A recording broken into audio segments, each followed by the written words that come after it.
Recording in progress. Shalom à toutes et à tous, on est très content de se retrouver avec Midreshet Yehuda Manitou. On a le plaisir d'être avec le Rav Eitan Fison et tu as choisi pour nous des passages magnifiques de la Gemara Sanhedrin dans Perek Relek pour nous dévoiler cette histoire de Géoula, comment ça fonctionne. Bechavod. Eh bien, bonjour à toutes et à tous, bonsoir, Erev Tov les Koulam, et on revient donc dans notre étude, voilà, comme tu as dit, sur le chapitre de Kol Israël Eshem Chelek Leolam Haba, qui parle de la réalité de la Géoula, du monde dans lequel nous vivons actuellement. Et la dernière fois, nous avions parlé des différentes itmodeduyot, des différentes relations que nous pouvions avoir avec les goyim, avec les nations, dans les différentes dans les différentes nations et dans les différentes relations qu'on peut avoir avec eux. Aujourd'hui, nous arrivons à la page Tzadik Aleph, donc toujours dans la Gemara de Perek Relek, et nous faisons face à à un grand dilemme, à un grand débat. Quand on parle de notre relation avec les nations, eh bien, par excellence, Am Israël a été en contact par excellence, je le dis, avec l'Occident. Eh oui, qu'est-ce que ça veut dire l'Occident? L'Occident, ce n'est pas seulement, le monde chrétien, le monde européen, le monde de ce que nous on appelle la civilisation occidentale, mais l'Occident, c'est par opposition à l'Orient. Or, l'Orient, ce n'est pas l'oriental, comme dirait Enrico. Eh oui, et l'on m'appelle l'oriental parce que lui, il est sentimental. Mais l'Orient, c'est ce que nous appelons aujourd'hui dans notre langage l'extrême-orient.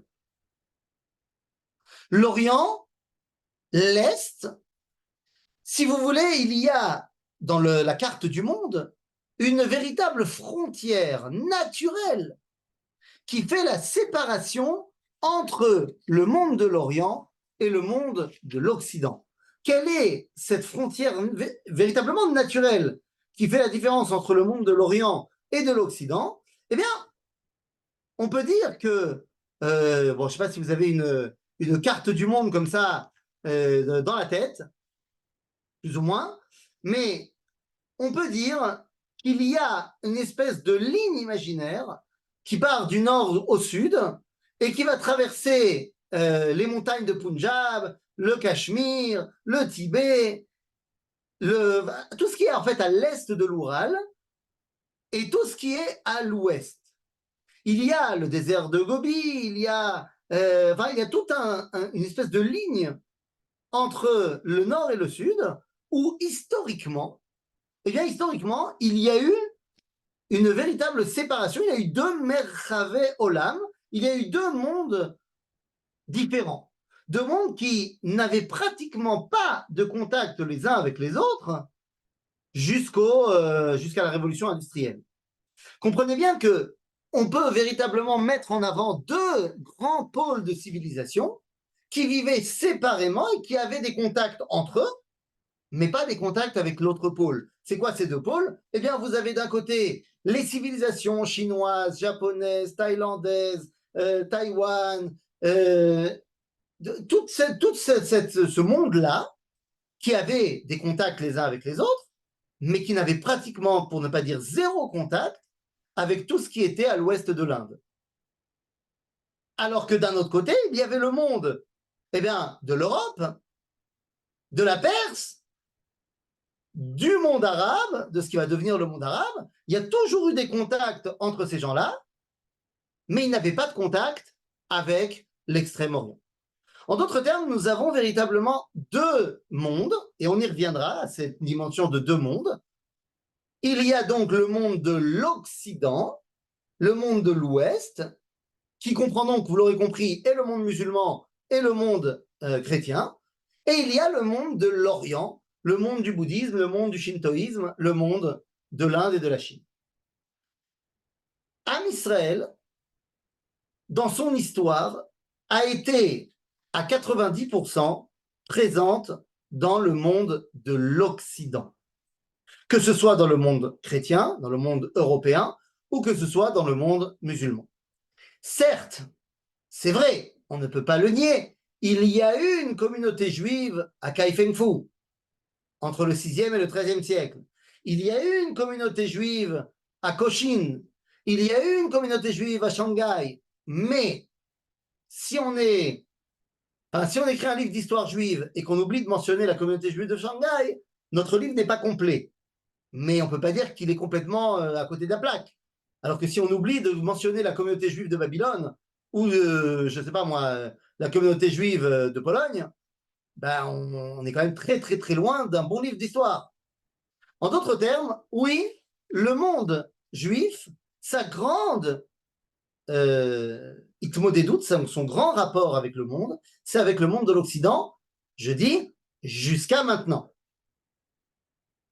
Peut-être que ça va changer, c'est ce qu'on va voir ensemble. Donc, comment ça commence la relation entre Am Israël et le monde de l'Occident? Eh bien, les amis, ça commence avec Vayomer Hashem la, Shne goyim bebitner, ושני לאומים ממאייך ייפרדו, ולאום מלאום יאמץ, ורב יעבוד צעיר. Qu'est-ce que c'est que cette histoire? On se rappelle tous des versets dans la paracha de Toldot où on nous dit que Rivka est enceinte, elle ne sait pas qu'elle a des jumeaux, elle sent que ça bouge dans son ventre à des moments différents, et donc elle va l'idrosh et Hachem, elle va demander à Dieu. Et là on nous dit, Vayomer Hachem là, sache que tu as Shne Goyim bebitner.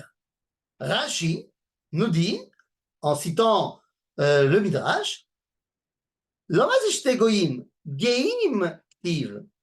Le mot Goyim n'est pas marqué comme il devrait être marqué Gimel, Gimel Yud Vav, Gimel Vav Yud Mem, mais marqué Gimel Yud Yud Mem. Comme si ça ne voulait pas dire Goyim, mais Geim. Geim, ce sont des grands personnages. Et Rachid de continuer en disant, oui, c'est qui ces deux grands personnages? Antoninus et Rabbi. Mais c'est Antoninus et Rabbi. Là, on parle de Yaakov et Esav. Nachon.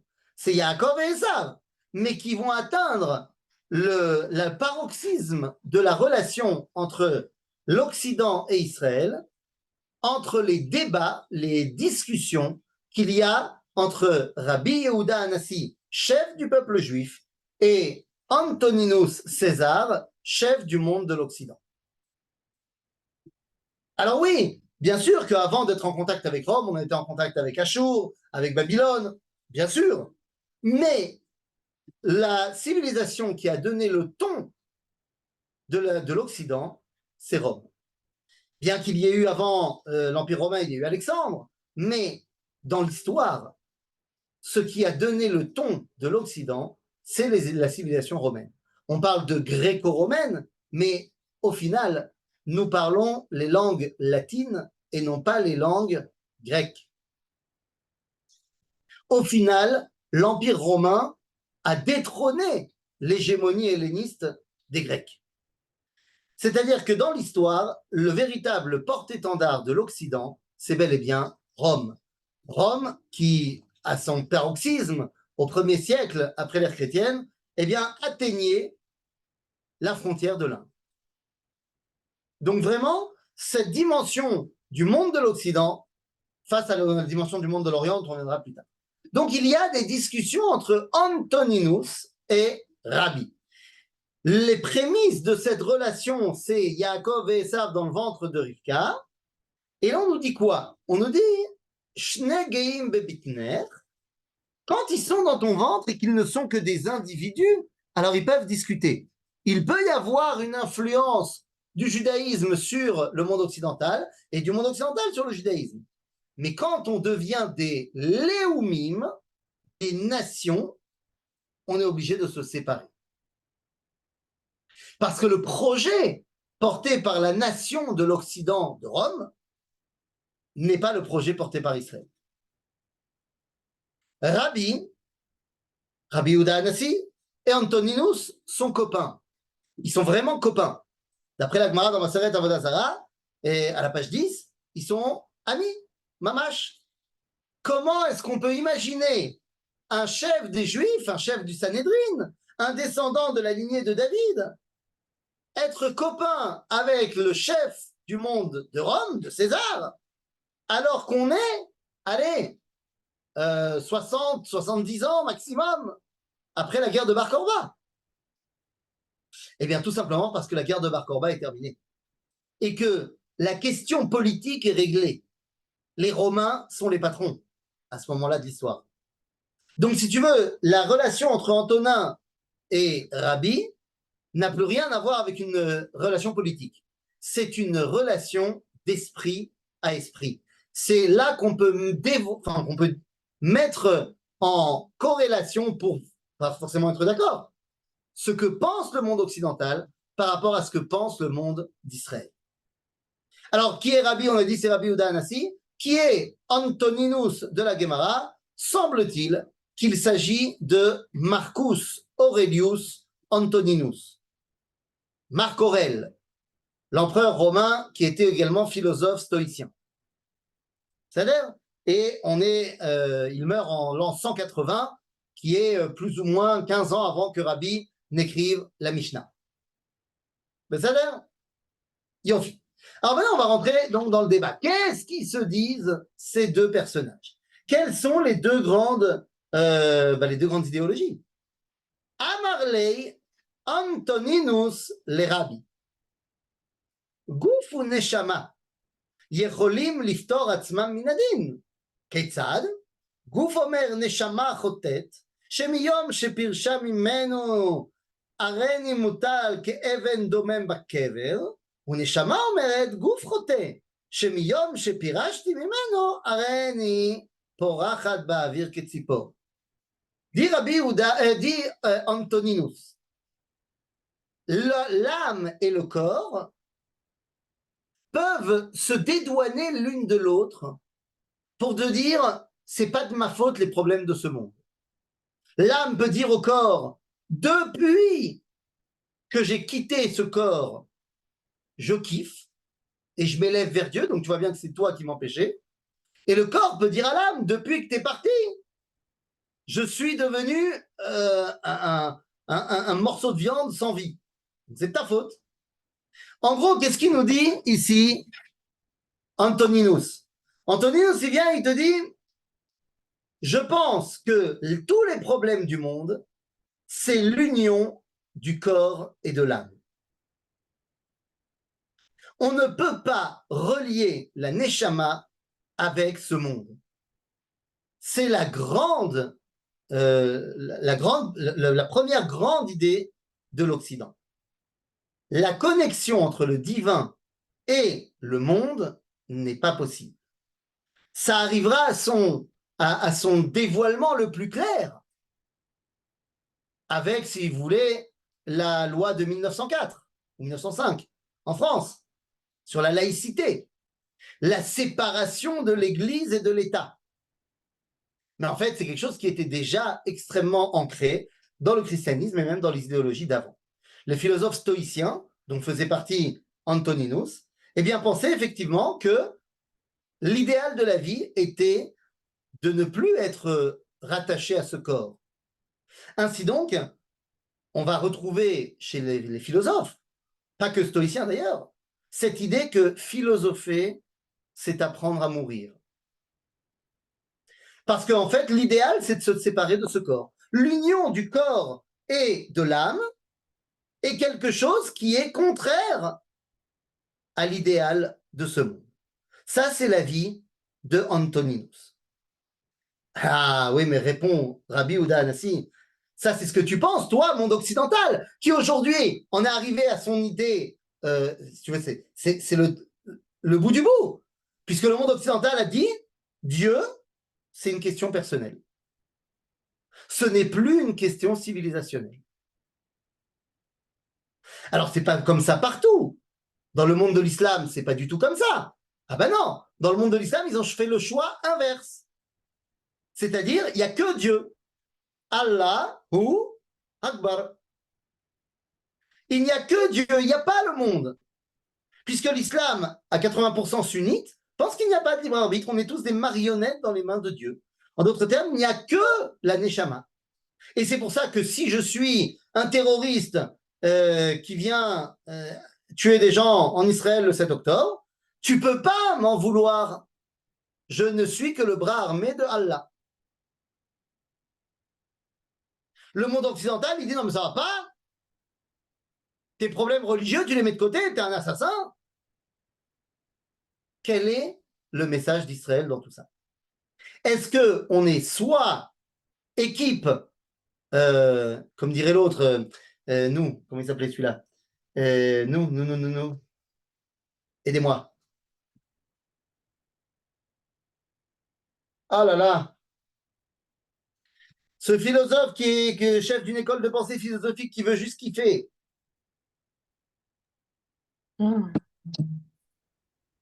Épicure? Épicure. Épicure, merci beaucoup. Merci. Bon, même si Épicure lui-même, c'était le kiff intellectuel qu'il prenait. Mais de là est venue l'école des épicuriens, où le but, c'est le kiff.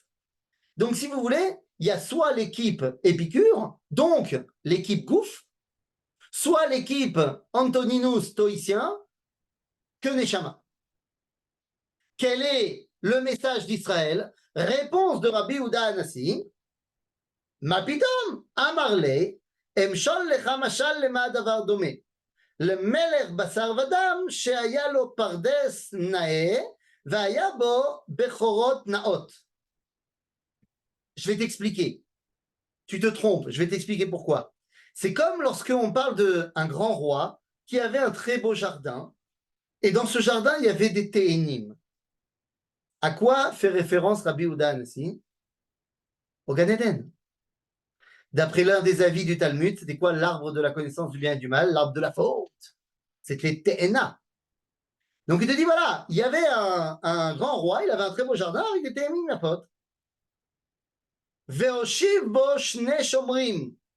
Et il y a mis deux gardiens. Echad chiger ve'echad souma. Un qui avait pas de jambes et l'autre aveugle. Ah, c'est pas mal. Un chiger, il a des yeux, mais il n'a pas les jambes. C'est la neshama. Asuma, c'est celui qui a des jambes, mais il n'a pas des yeux. C'est le corps. Amar lo chiger le souma. Bechorot naot ani roe bapardes. Bo ve'arkiveni ve'nevi'am leochlam. Viens, je vois qu'il y a des très bonnes figues à manger. Viens, je te prends sur mes épaules. Toi, tu me diras où avancer, et moi, je te ferai avancer. Comme ça, on pourra manger tous les deux. Rachav chiger al gabe souma. Donc ils ont fait ça, ils ont mangé. Les yamim baba à la pardes. Amar lahem bechorot naot echanem. Où elles sont? Exactement comme ce qu'on voit dans le livre de Bereshit. Que Dieu il a demandé à Adam Arishon, qu'est-ce qui s'est passé? Ayeka. Amar lo chiger. Klum yesh li raglaim la'alech bahem. Ma pitom. Moi, c'est pas moi. J'ai pas mangé les téhénim, regarde, moi j'ai pas de jambes. Donc je peux pas avoir été prendre les téhénim. Amarlo Souma, Kloum, Yeshli, Naim, Lirod. L'aveugle il a dit, moi j'ai pas de yeux, je peux pas voir où aller. Donc c'est sûr que c'est pas moi. Maasa, Irkiv, Riger, Al-Gabe, Souma, Vedan Otam Keechad. Dieu il a mis le Kujat sur l'aveugle et il les a jugés ensemble. Sheneemar, יקרא אל השמיים מעל ואל הארץ לדין עמו. יקרא אל השמיים מעל זו נשמה ואל הארץ לדין עמו זו הגוף. En d'autres termes, nous dit Rabbi Houda Anassi, tu penses qu'il faut choisir, l'idéal occidental serait de choisir entre le monde de la nature, le corps, ou alors la neshama. Le message d'Israël, c'est l'union du corps et de la neshama. Tout le message d'Israël, c'est l'unité du corps et de l'âme. Alors mes amis, est-ce que vous avez déjà, pour bien comprendre cela, est-ce que vous avez déjà été dans une maternité voir un nouveau bébé, un nouveau-né? J'imagine que oui. Eh bien, lorsqu'on voit un nouveau-né, on est content. Comme il est mignon. Tout le monde ment aux nouveaux parents en disant que leur bébé est terriblement beau, alors que nous savons tous que dans une maternité, les bébés sont très moches. Mais c'est pas grave, on va pas leur dire, hein, on va leur faire plaisir. Quoi qu'il en soit, on est très content. Mais c'est bizarre, pourquoi on est tellement content à ce moment-là? Il y a 2 jours, lorsque la maman a fait la dernière échographie, on a vu le bébé, il était déjà là. Ah, pourquoi on n'était pas content? Il était dans le ventre de sa mère, mais il était déjà là. La naissance, c'est le moment où il y a l'union du corps qui était là depuis 9 mois dans le ventre de sa mère et de la neshama qui était là depuis la création du monde. L'union du corps et de la neshama, c'est le moment de la naissance. Bon, bah, c'est très bien. C'est le moment de la naissance et donc on est content. Sheila Illam. Les amis, je ne sais pas si vous êtes conscients, je ne sais pas si vous êtes déjà arrivé, qu'il y a une action du quotidien qui est tellement banale dans notre quotidien qu'on ne se rend même pas compte qu'on l'a fait. Mais lorsqu'on a un problème médical qui touche à cela, là, tout d'un coup, on se rend compte à quel point c'est pas évident. Les exemples qui me viennent à l'esprit, c'est quelqu'un qui a une angine. On déglutit énormément de fois par minute, sans s'en rendre compte dans la vie de tous les jours. On avale et on ne s'en rend pas compte, que ce soit la salive ou tout et n'importe quoi. Mais quand on a une angine et qu'on a mal là, chaque fois qu'on va avaler, waouh, on va le sentir passer. Les gens qui vont bimchila l'ervotrem aux toilettes et que ça marche bien, bah, on ne fait pas vraiment attention. Mais quelqu'un qui est constipé et qui va tout d'un coup se libérer, quelle libération pour lui. Oui, désolé de rentrer dans ces considérations-là. Mais en fait, le moment où on sort des toilettes, c'est le moment où dans notre vie du quotidien, quand on n'est pas malade, c'est le moment où le plus on se rend compte que notre corps, il marche bien. Et c'est pour ça que la halakha nous a désigné une bracha quand on sort des toilettes. Pour dire merci à Kadosh Baruch Hu que le corps, il marche bien. Et comment on termine cette bracha? Baruch ata Hashem, rofeh kol basar, ou mafli la asot. Mazé mafli la asot, eh bien, nous dit le Réma, Rabbi Moshe Isserles, c'est quoi le pélé, l'extraordinaire? C'est que Dieu a connecté l'âme et le corps, qui sont 2 univers complètement différents, mais qui sont connectés. Jusque-là, on est bon? Yes? Donc, le but du jeu, d'après le peuple juif, est de connecter les 2 mondes.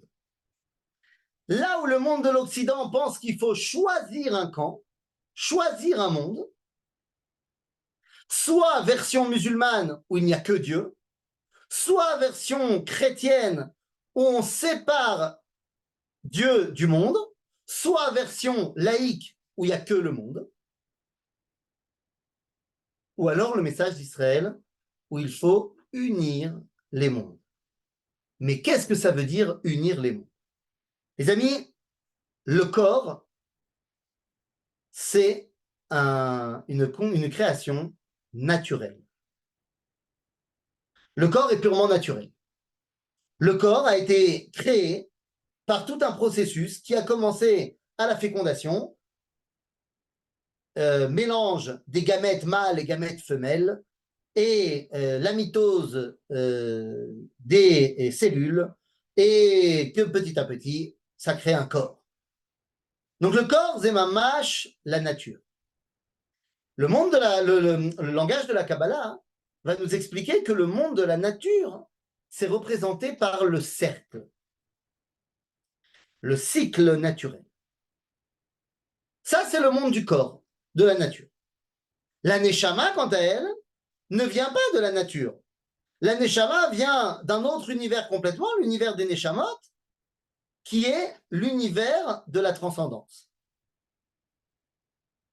Dans le langage de la Kabbalah, cela s'appelle le Yosher, Akav Yashar, la ligne droite, qui est directement liée à Dieu. Ok, vous me suivez? Eh bien, en mathématiques, si on veut pouvoir établir une relation, un lien entre le cercle et la ligne droite, eh bien, on a besoin de ce qu'on appelle pi. Le nombre pi, c'est ce qui va nous permettre de calculer la relation qui existe entre le périmètre, le cercle, et le rayon, le diamètre, la ligne droite. P égale pi r au carré. Ah, d'accord. Donc, j'ai besoin de pi. Pi, c'est quoi? C'est 3,14, 159 et quelques milliards de décimales. 3,14. Et alors, quel rapport? Pourquoi il me parle de mathématiques, le monsieur? Eh bien, parce que on a dit que le cercle et la ligne droite, c'est le monde du corps et le monde de l'âme. Et ça apparaît au moment de la naissance. Comment s'appelle Dieu lorsqu'il promet des descendances, des naissances? Eh bien, il s'appelle Shaddai. Et Shaddai en Gematria, c'est 314. 314. En d'autres termes, Rabotai, vient Rabbi Yehuda Hanassi et lui dit, mais tu n'as pas compris. Évidemment qu'on a besoin de l'union des deux. C'est ça le message d'Israël. Comment dévoiler Dieu dans le monde? Pour ça, j'ai besoin d'un corps pour être dans ce monde, mais j'ai besoin d'une Neshama également pour dévoiler Dieu dans le monde. C'est ça? Maintenant qu'on a dit ça, eh bien, Rabbi, Antoninus, va poser la question de l'idéal de l'Occident. On a dit que l'Occident voulait séparer le gouffre et la Neshama, le corps et l'âme, mais quel idéal porte-t-il? Amarle Antoninus le Rabbi, מפני מה חמה יוצאת במזרח ושוקעת במערב? Pourquoi le soleil se lève à l'est et se couche à l'ouest? אמר לרבי, היא הווה אכפת נמי, אך היא הווה אמרת לי. Si ça avait été l'inverse, tu m'aurais quand même posé la question. En d'autres termes, qu'est-ce que tu t'en fiches? Pourquoi ça t'intéresse de savoir pourquoi le soleil se lève à l'est et se couche à l'ouest? Répond Antoninus, l'Occident.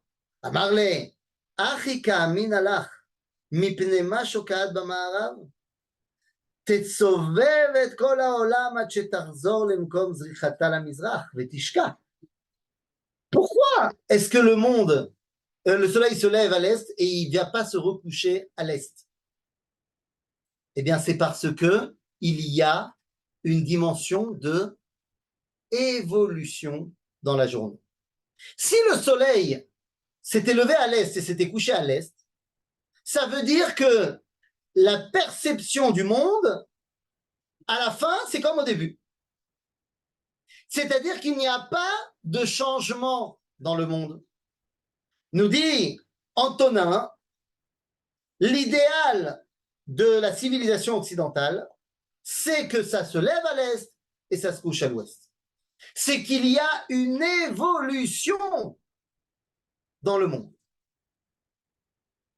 Eh bien, les amis, la civilisation occidentale, où a-t-elle commencé? Eh bien, elle commence dans ce qu'on appelle Migdal Bavel. Dans la tour de Babel, c'est le début de la civilisation occidentale. Comment je sais ça? Parce qu'on nous dit Vaï benos am mikedem. Lorsqu'ils ont voyagé de l'Est, donc vers où? Vers l'Ouest. C'est-à-dire que la tour de Babel, c'est la volonté de partir de l'Est et d'arriver vers l'Ouest. Pourquoi? Pourquoi est-ce que tu bouges? Pourquoi est-ce que tu veux créer quelque chose de nouveau? Parce que tu ne te satisfais pas de la situation actuelle.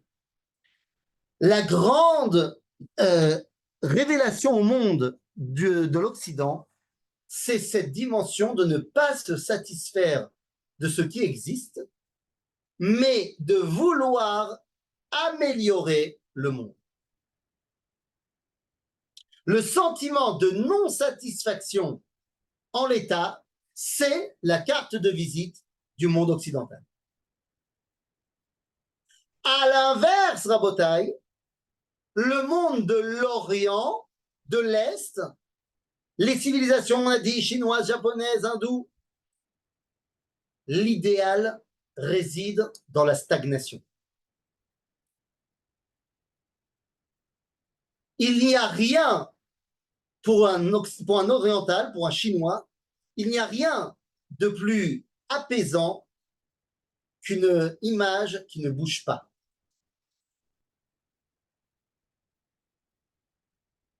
Au Japon, on a développé la culture du bonsaï. Cet arbre qui ne bougera jamais. C'est ça l'idéal. L'idéal de l'arbre qui ne bouge pas. Évidemment, au 19e siècle, et particulièrement au 20e, lorsque l'Occident a conquis l'Extrême-Orient, ben vous avez aujourd'hui en Chine, au Japon, des cultures complètement occidentalisées.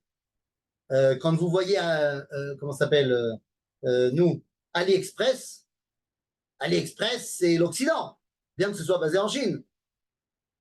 C'est-à-dire, mais moi je parle de ce qui est à l'origine. Et là, de nouveau, la question se pose. Quel est le message d'Israël? Quelle est la réponse d'Israël?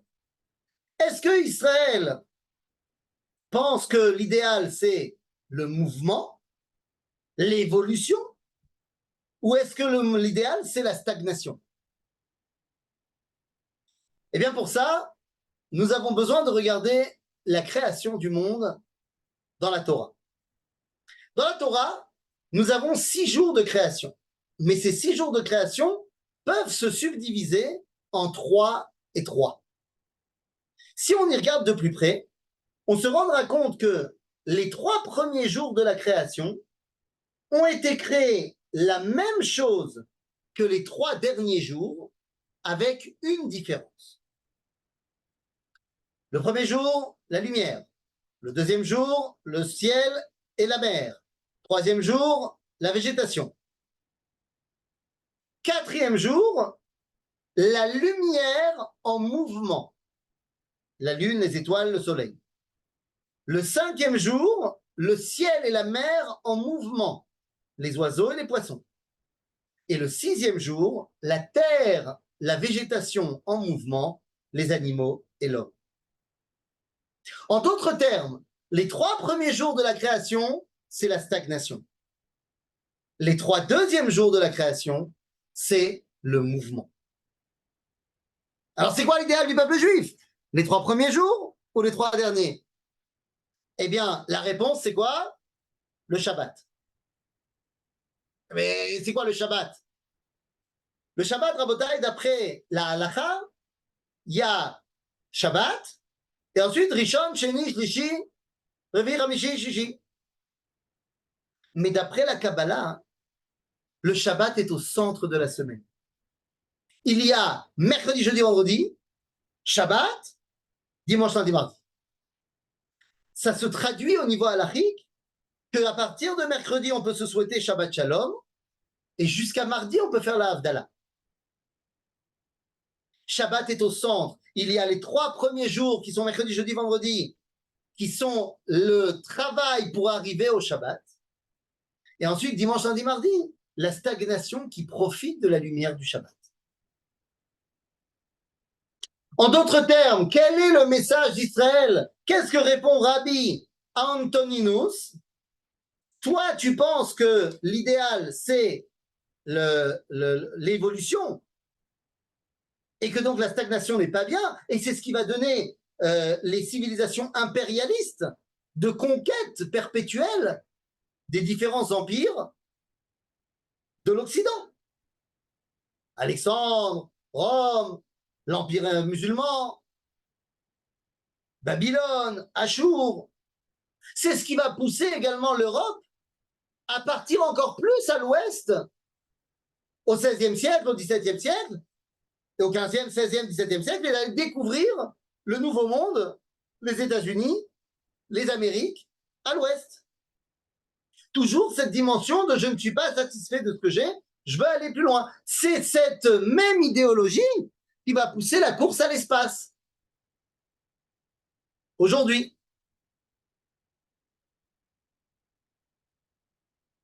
Mais en cela, je viens dire que la stagnation n'est pas bonne. Je rejette le monde de la stagnation. Alors que la stagnation, la méditation, nous apprend à nous recentrer, à nous redonner une vitalité pour la mettre en pratique dans l'évolution. Le message d'Israël, c'est d'être capable de faire, encore une fois, de la même façon qu'il fallait faire l'union de l'âme et du corps, faire l'union de la stagnation et de l'évolution. D'être capable de prendre un temps d'arrêt, Shabbat, pour pouvoir faire avancer le monde après Shabbat. Sheshet Yamim Ta'aseh Melacha, change le monde. Yom HaShevi, Tishbot. Tu t'arrêtes, tu stagnes. C'est cette dualité qui est le message du peuple juif.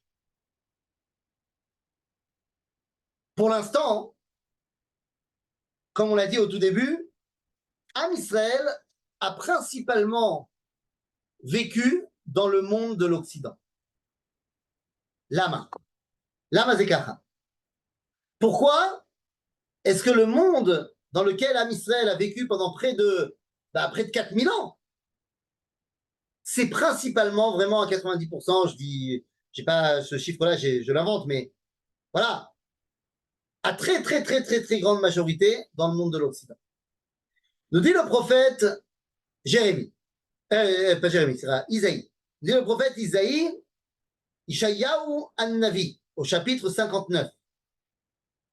Ve'yireu mima'arav et Shem Hashem, ou mimizrach shemesh et kevodo. Ki yavo kana'ar tsar ruach Hashem, nosse sabo, ou va le Tzion Goel. Qu'est-ce que nous dit le prophète Isaïe?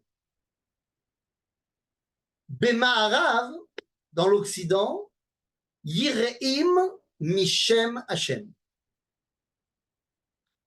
L'Occident et sa volonté d'évoluer, eux, ils ont la crainte du nom de Dieu.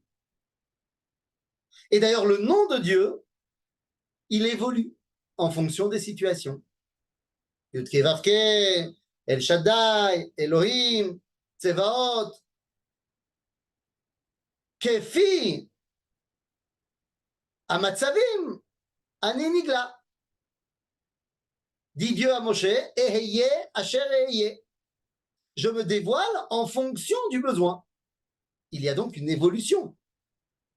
Bema'arav, à l'Occident, on comprend et on a la crainte du nom divin. On connaît le nom de Dieu.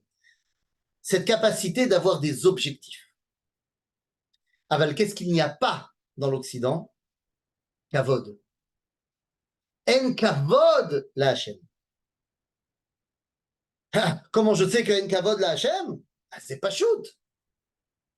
D'abord, toutes les histoires qu'on peut voir sur ce que les Romains ont fait quand ils sont arrivés dans le Kodesh HaKodashim, y compris les Babyloniens, mais de manière générale, cette capacité à développer une religion qui va détruire les spiritualités des autres, ça montre que tu n'as pas de kavod pour la divinité.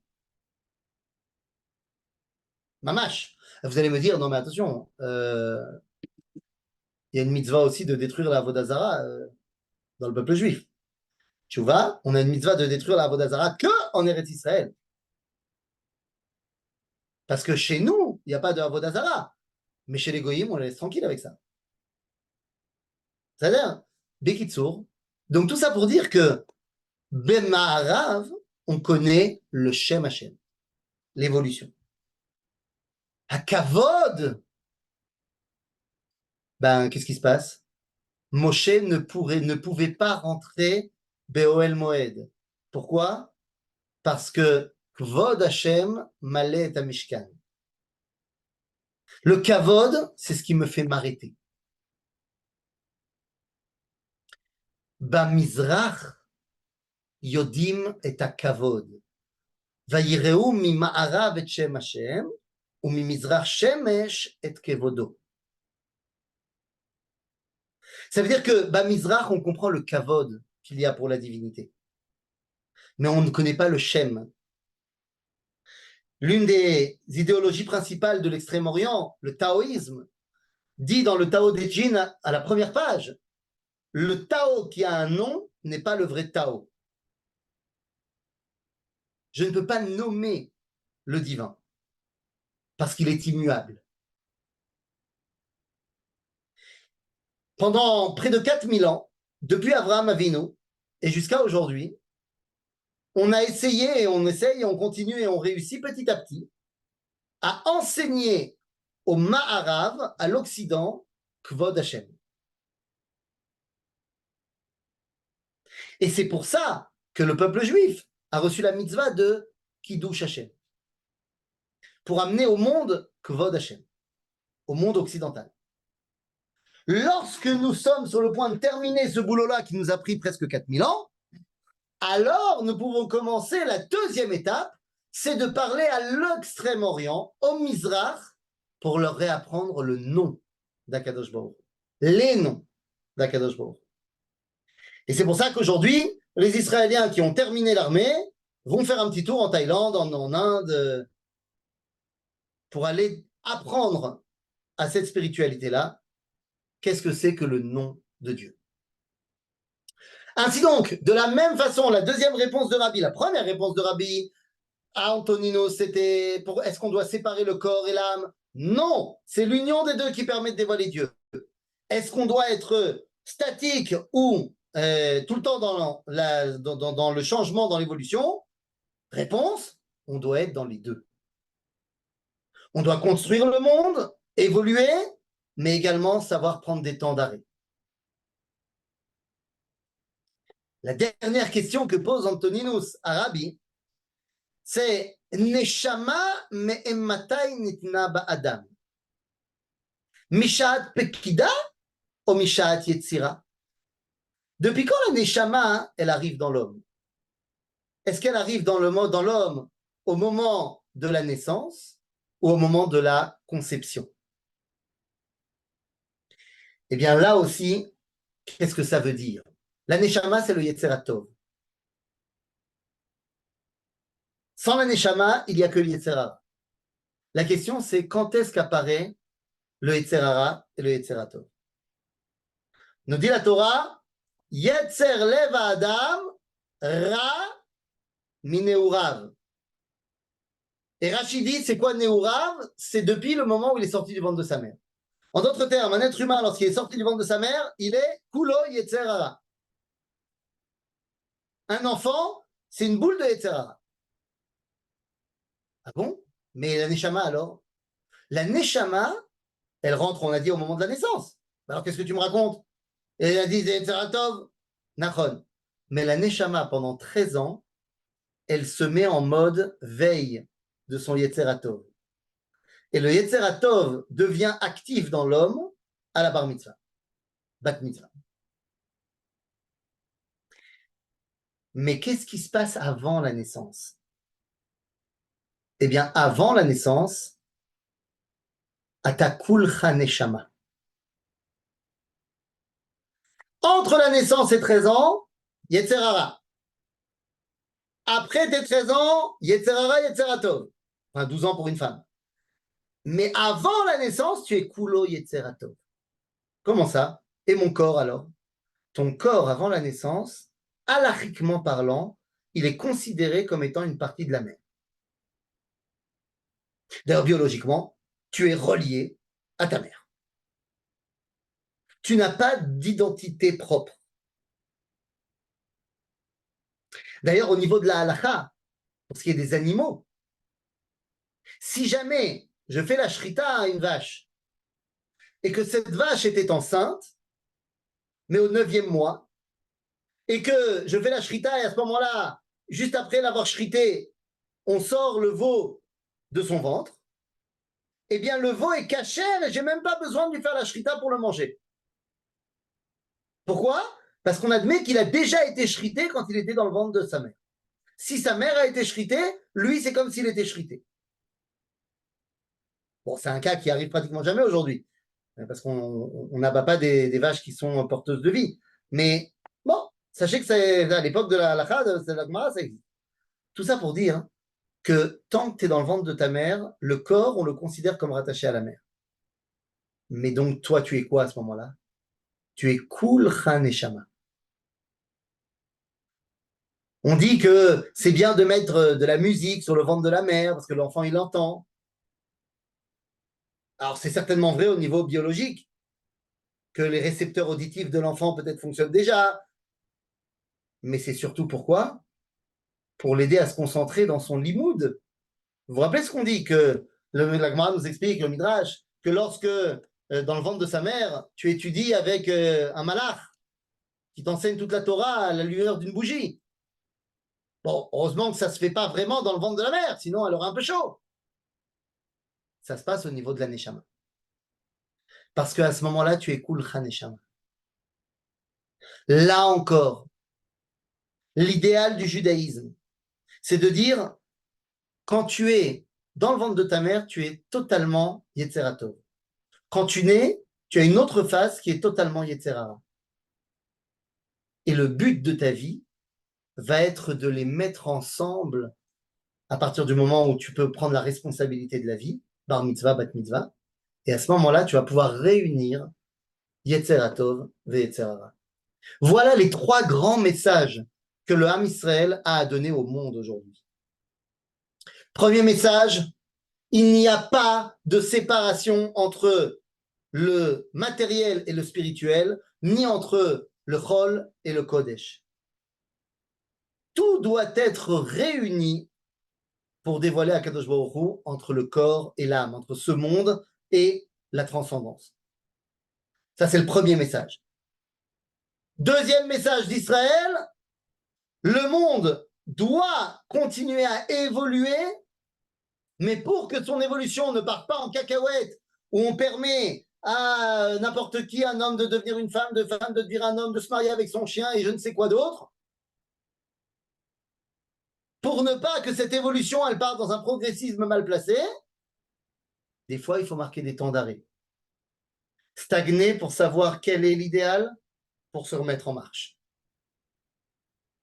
Shabbat, qui va me permettre de me recentrer pour savoir quoi créer pendant les 6 jours de création. Donc, et la stagnation et l'évolution. Troisième message d'Israël, le Yetzeratov, qui est la volonté de donner la vie, ne peut pas être livré à lui-même, parce que sinon je vais mourir. À force de donner ma vie, ben, je ne serai plus là.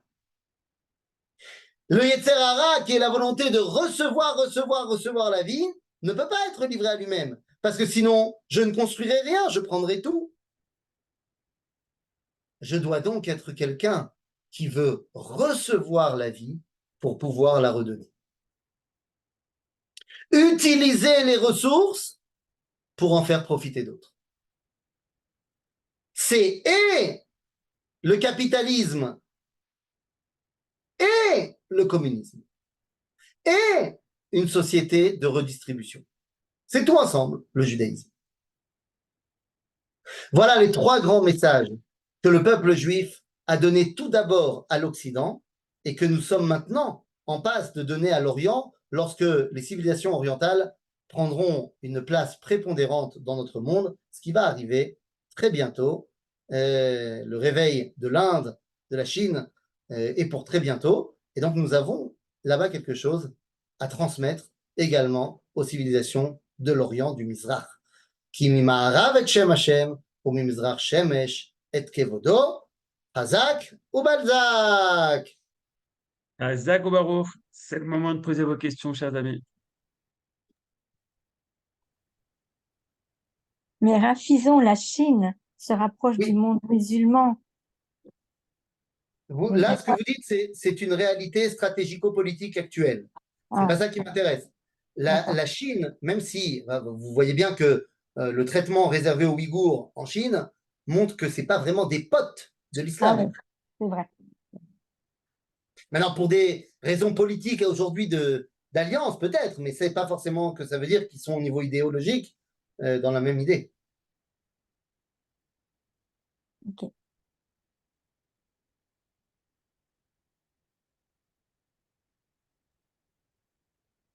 Autre question? Oui, Noémie? Oui, par rapport au Tséhara, doit-on penser de l'avortement, de la période jusqu'à quand on peut avorter? Enfin, je ne sais pas si c'est vraiment dans. C'est une très bonne question. Dans la halakha, les phases du développement de l'embryon portent un nom. Il y a ce qu'on appelle Pekida. Pekida, c'est la fécondation.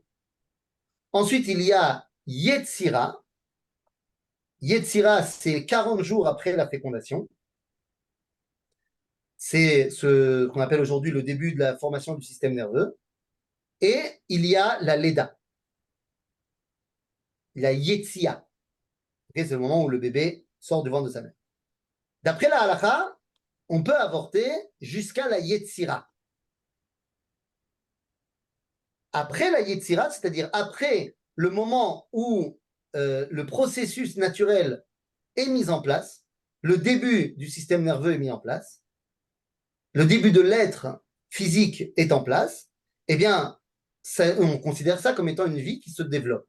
Donc on dit, on ne peut pas mettre fin à cette vie-là, sauf dans un cas où ça mettrait en danger l'embryon, où ça mettrait en danger la mère, où là, on peut avorter jusqu'au dernier jour, évidemment. Mais en soi, s'il y a une vie qui se développe, qui je suis pour décider que cette vie doit s'arrêter?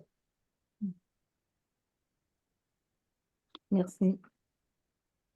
Je me demande chaque fois pour la bracha qu'on fait après être allé aux toilettes, d'où est-ce qu'on tire que c'est le lien entre le corps et la neshama? Il ne s'agit que du corps. Si on coupe, ça se bouge. Si ça se bouge. On est dans le corps complètement. On vient d'avoir l'action du corps et tout d'un Mais coup, bien sûr, mais qu'est-ce qui te fait prendre conscience que c'est Dieu qui fait en sorte que ça se bouge pas ou que ça se bouge? C'est quoi qui te permet d'avoir cette conscience que ton corps, il marche parce que Dieu, il a décidé qu'il marche? C'est un neshama. Parce que le corps lui-même, l'animal qui va aux toilettes, il ne se rend pas compte que c'est Dieu qui lui a donné un corps qui marche. Mais toi, qui as une neshama, tu t'en rends compte. là,